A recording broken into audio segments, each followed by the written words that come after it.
২০০৫ সালে আমেরিকার হার্ভার্ড সাইকোলজির একটি গবেষণায় জানা যায় একজন সাধারণ মানুষ দিনে ৫,০০০ থেকে ৭,০০০টি চিন্তা করেন।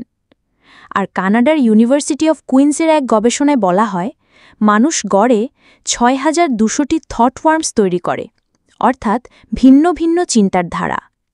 কিন্তু আশ্চর্যের বিষয় হল এর মাত্র ৫% চিন্তাই বাস্তবে কাজে লাগে। আজ কেন এত চিন্তা নিয়ে আলোচনা করছি? কারণ আপনি আজ জানবেন এমন এক প্রযুক্তির কথা যা আপনার চিন্তাকে ব্যবহার করে নিয়ন্ত্রণ করতে পারে মোবাইল, লাইট, এমনকি কম্পিউটারও। এই কল্পনাকে বাস্তবে রূপ দিচ্ছে ব্রেইন কম্পিউটার ইন্টারফেস বা সংক্ষেপে BCI প্রযুক্তি। চলুন তাহলে শুরু করা যাক। জানলেই এগিয়ে যাবে। BCI হল এমন এক প্রযুক্তি যা মানুষের মস্তিষ্কের সিগন্যাল বা চিন্তার সংকেত পড়তে পারে এবং তা কোড করে বুঝতে পারে। তারপর সেই সংকেত ব্যবহার করে কম্পিউটার বা যন্ত্র নিয়ন্ত্রণ করা যায়। মানে আপনি হাত না নেড়েই, কথা না বলেই, শুধু চিন্তা করে যন্ত্র চালাতে পারবেন। BCI কিভাবে কাজ করে? BCI মূলত 3টি ধাপে কাজ করে। প্রথমত, সিগন্যাল ক্যাপচার।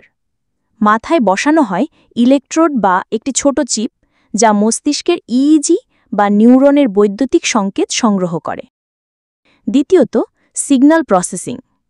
এই সংকেতকে AI ও নিউরাল নেটওয়ার্ক বিশ্লেষণ করে বুঝে নেয় আপনি কি ভাবছেন। যেমন আপনি ভাবলেন মাউসটা ডান দিকে যাক, কম্পিউটার সেটাই করবে। তৃতীয়ত, ডিভাইস কন্ট্রোল। চিন্তাকে ডিজিটাল কমান্ডে রূপান্তর করে চালানো যায় robot, computer cursor, game, smartphone, এমনকি হুইলচেয়ারও। BCI আবিষ্কার করছে কারা? বর্তমানে বিশ্বের সবচেয়ে বড় কিছু প্রতিষ্ঠান এই প্রযুক্তি নিয়ে কাজ করছে। এর মধ্যে উল্লেখযোগ্য 3টি হল, প্রথমত নিউরালিঙ্ক। ইলন মাস্কের কোম্পানি নিউরালিঙ্ক নামে একটি চিপ তৈরি করেছে যা মস্তিষ্কে বসানো হয়। রোগী শুধুমাত্র চিন্তা করেই মোবাইল, ল্যাপটপ, কিবোর্ড চালাতে পারেন। এমনকি অন্ধদের চোখের সাথে মস্তিষ্ক সংযোগেরও প্রচেষ্টা চলছে।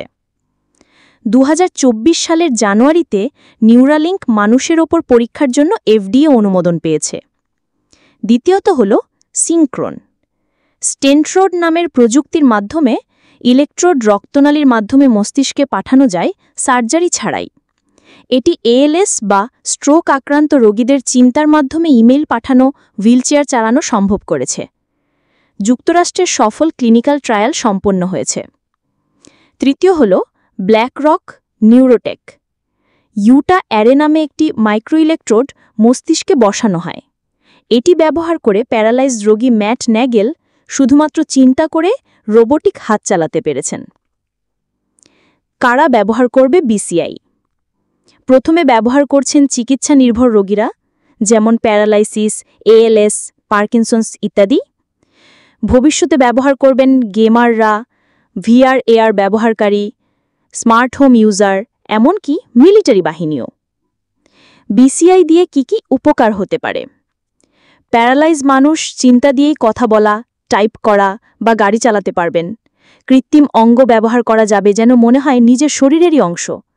VR/AR এক্সপিরিয়েন্স আরও বাস্তব হবে।